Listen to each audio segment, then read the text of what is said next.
Hi there. Welcome to our Russia unit. I'm going to start, as we always do, by highlighting just some points from the country's history. They're going to be relevant for our study of its politics. First, a couple of geographic features that you will need to know about. Moscow is the capital of Russia. The thing to highlight here is that Russia straddles the European and Asian continents. The border between those two is the Ural Mountains. Most of Russia's territory is on the Asian side, but the vast majority of Russia's population is on the European side. And you can kind of see where the political capital of the country is located might give you some hints as to the center of sort of political activity in Russia. Second thing you want to know is this region called the Caucasus, which is going to come up at various points in this unit. That's this kind of southwestern part of Russia between the Black Sea and the Caspian Sea. Just bear in mind where that is because, again, it's going to become important when we start talking about current events in Russia. Finally, Siberia, which is a common sort of piece of our stereotype of Russia, being exiled to Siberia in particular, is this vast swath of Russia.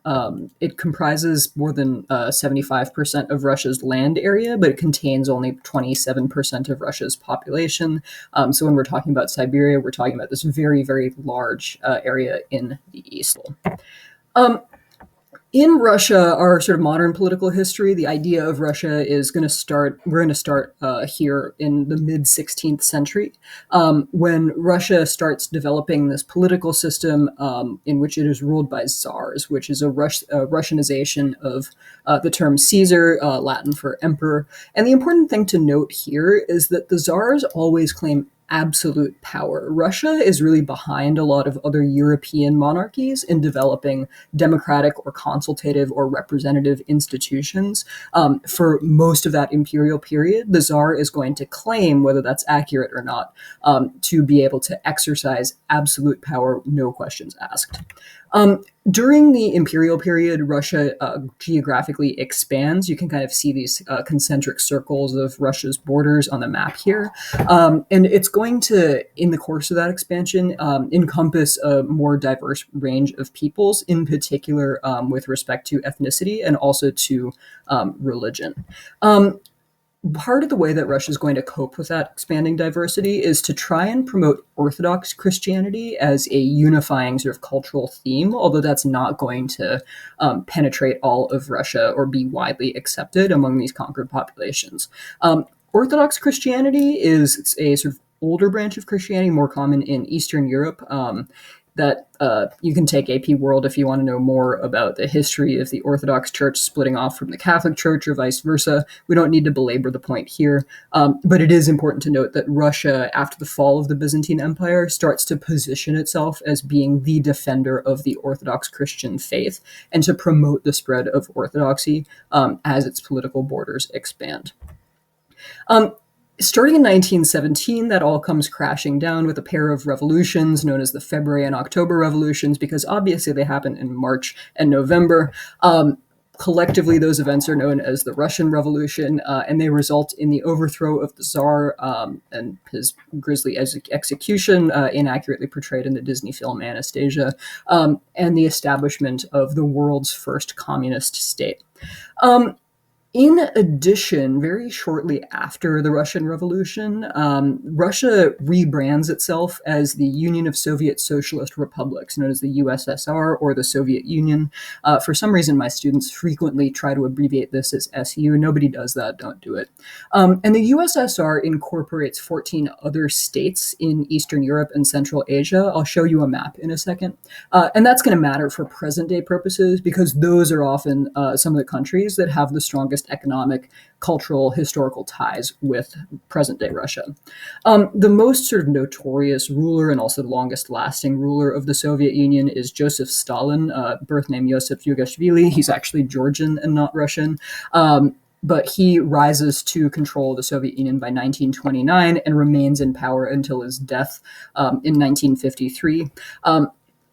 Under his rule, opposition is ruthlessly suppressed. You see purges of the party, you see purges of the army, you see people being exiled in massive numbers to the system of labor camps, primarily in the East, known as the gulags.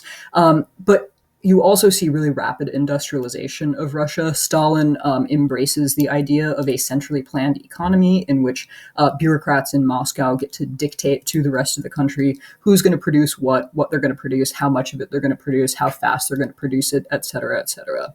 That industrialization comes at a massive human cost, but it does really shove Russia's economy sort of kicking and screaming into the modern era and make Russia or make the Soviet Union a really formidable economic power. Um, the major foreign policy feature of the Soviet Union for most of its existence is that from the end of World War II in 1945 until the collapse of the Soviet Union in 1991, the Soviet Union is locked in this ideological and geopolitical and economic struggle with the United States known as the Cold War. Part of this is an ideological battle in which between the ideologies of communism and capitalism. Part of this is a purely geopolitical struggle. It's known as the Cold War, as you might already know, because there's never a direct shooting war between the Soviets and the Americans, but there are a bunch of proxy conflicts in places like Vietnam, Korea, Afghanistan, a bunch of different conflicts in Latin America, a bunch of sort of political intrigue in the Middle East, which does come at really considerable human cost. And so a lot of the Stalin's repressions and a lot of parallel restrictions on political freedom in the United States, by the way, are imposed in the name of this kind of ideological conflict. One social element of the Soviet period to note is that, in principle, communism is supposed to level class distinctions. It's supposed to do away with the bourgeoisie, the middle class, the owners of capital, and it's supposed to kind of make everybody occupy a fairly equal social position. But in practice, what Soviet rule does is to try and replace a sort of factory owning and land owning elite with an elite defined by its membership in the Communist Party, known as the nomenklatura in the Soviet system. And it's worth thinking about that because once the Soviet Union comes tumbling down in 1991, one important question is sort of what is going to happen to these people who had previously, by virtue of their high-ranking status in the Communist Party, enjoyed perks like bigger houses, the ability to travel abroad, and a more comfortable standard of living. Here's a map of the Soviet Union. What you can see is that Russia, within more or less its present-day borders, is by far the largest entity, but there's also a bunch of other countries now independent, which are merged into the Soviet Union during this period from 1922, I think, to 1991. Those countries will have some degree of cultural and political autonomy, but ultimately decisions are going to be made from Moscow.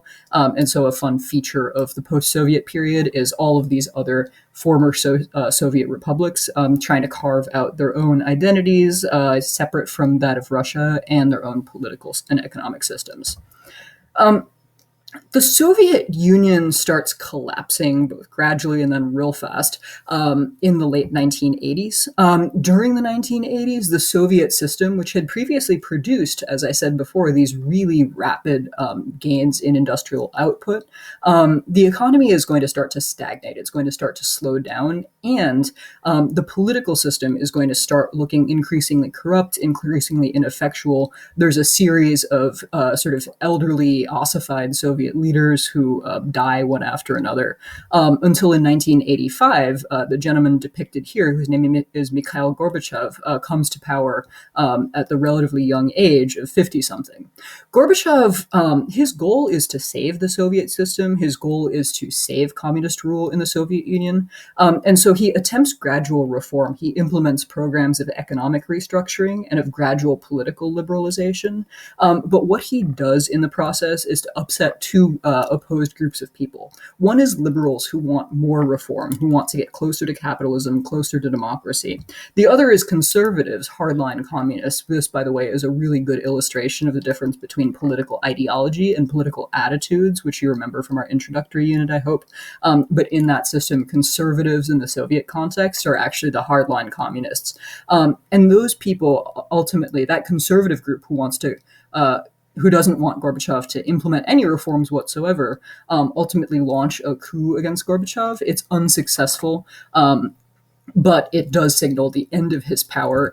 And another problem that Gorbachev faces is that starting in about 1989, a number of those Eastern European countries, led by Estonia, Latvia, Lithuania, are going to break away from the Soviet Union to declare their independence. A number of other countries in Eastern Europe that had previously been independent from but closely allied with the Soviet Union are going to start rejecting communism and specifically rejecting the influence of the Soviet government, and that further weakens the Soviet Union's position. So in 1991, following that failed coup attempt, Gorbachev resigns, and he's the last leader of the Soviet Union ever to hold the office. They take the flag down. The Soviet Union, just with the stroke of a pen, ceases to exist. Gorbachev is succeeded, at least in his capacity, as the leader of the former Soviet Union by Boris Yeltsin, who had been the president of the Russian Soviet Socialist Republic in 1991 and will serve 8 years. Yeltsin is known for a really radical, rapid policy of economic reform that he charmingly describes as shock therapy, which means essentially ripping the Band-Aid off, liberalizing the economy very rapidly, undoing price controls, undoing wage controls, and trying to privatizing the state-owned assets very rapidly, and trying to turn the Soviet Union, the former Soviet Union, into a market economy very, very quickly. One result of this program is the creation of a class known as the oligarchs. These are people who, by virtue of having had access to capital in the Soviet period or really good political connections in the immediate post-Soviet period, are going to manage to buy up a lot of the assets of Russia's formerly state-owned companies in this rapid period of privatization, and as a consequence make themselves massively, massively wealthy. And so you suddenly see the emergence of this class of Russian billionaires who are in charge of these big chunks of sectors like banking, oil and gas, mining, manufacturing, and the media. One other feature to note is that in the aftermath of the collapse of the Soviet Union, you start to see separatist movements pop up, particularly in Chechnya, which is an area in the Caucasus in the southwest, predominantly Muslim. Russia invades Chechnya in 1994 and this results in the establishment of a situation where the Chechens agree to nominally remain part of Russia, but effectively are operating as a more or less independent, autonomous republic, just without formally declaring secession. In 1996, Russia observes a really major turning point where they have their first democratic election for the leader of the country, really ever. Yeltsin is reelected in 1996. He actually brings in some American consultants to help him out with his campaign. He goes on TV for the first time. This is all very new for Russia. And it's a significant turning point in that for the first time really ever, the leader of the country is seeking support and seeking legitimacy through a direct election by the people. Yeltsin faces some serious health problems in his second term. He starts to arguably decline in his sort of ability to function as the leader of the country, and he takes the country by surprise by resigning in 1999. Just before resigning, really not very long at all, Yeltsin had selected as prime minister this kind of nobody named Vladimir Putin, who had previously he came up through Russia's security services, or the Soviet security services, working in East Germany. He had this career in politics that was really not very widely remarked he was not known as a significant player. And all of a sudden, Vladimir Putin, when Yeltsin resigns right before he was due to go up for re-election, Vladimir Putin steps in under the terms of the Constitution as the acting president and is suddenly catapulted to prominence in Russian politics. Putin is really the leader of Russia from 1999 up through the present day. And Russia is the one country in our course where there's really one guy that you absolutely need to know. There's a couple other names I'll ask you to learn, but Vladimir Putin is really it in terms of explaining who has wielded power in Russia for the last 20 years. Putin serves as president in his own right. He's elected in 2000. He's elected again in 2004. He serves 2 terms. Russia's constitution then forces him to step down in 2008 because you can only serve 2 consecutive terms. Putin swaps places with his prime minister, Dmitry Medvedev. Medvedev is elected president in 2008, and he serves one term. Putin serves as prime minister for those 4 years. And incidentally, the powers of the prime minister become much more significant for that 4-year period. Then in 2012, Medvedev's first term is up. He swaps places again. Putin runs for president in 2012. By now, Russia's presidential terms have been expanded to 6 years. Putin's reelected in 2018. And so, barring unforeseen circumstances, he'll serve at least until 2024. And after that, question mark, question mark, question mark. We'll talk about it some more in the next few days. A couple themes of Putin's presidency, which we will, of course, have much more time to talk about in the course of this case study. Number one, the president's personal power, and by the president, I really mean Vladimir Putin, because Medvedev in his brief interregnum did not benefit from this at all. The president's power is going to increase considerably. Putin is going to find a bunch of different ways to make the president more powerful, even in a nominally democratic system, even in a nominally federal system. The president is going to become a much more important player in all aspects of Russian politics and the economy and society as well. Second, Putin is going to really expand Russia's military influence in the rest of the world under his reign. He actually comes to prominence as prime minister in 1999 by leading a second invasion of Chechnya, which really significantly clamps down on the independence of the Chechen subnational unit of government. And so that's why people know him in the first place. In the very early into his second round of being president, Putin launches an essentially unprovoked invasion of Ukraine. He annexes a region of Ukraine called Crimea, which had historically been under Russian influence and which is really strategically important. Depending who you ask, the annexation of Ukraine of Crimea is either an important bid to restore Russian sovereignty or a completely illegal and baseless land grab. Much of the Western world tends to see it the second way. But this is by far, this is going to restore Putin's popularity and also kind of mark him out as being much more militarily aggressive than people had previously expected Russia to be. He'll get involved in the Syrian civil war as well. Russia is a really major supporter of Bashar al-Assad's regime, has helped prop it up in that country's really devastating, bloody civil war over the last decade or so. And the next thing you want to know is that the oligarchs are a significant threat to Vladimir Putin's power. And so he's going to crack down on the oligarchs as he consolidates his own power. Instead, the class under Putin that exerts a lot of political influence and that enjoys a lot of economic power is known as the Siloviki.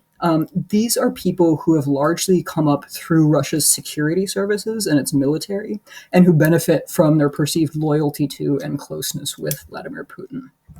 That's all for today. Of course, as always, email me with any questions. I'll look forward to talking with you more about Russia over the next couple of weeks. Thanks.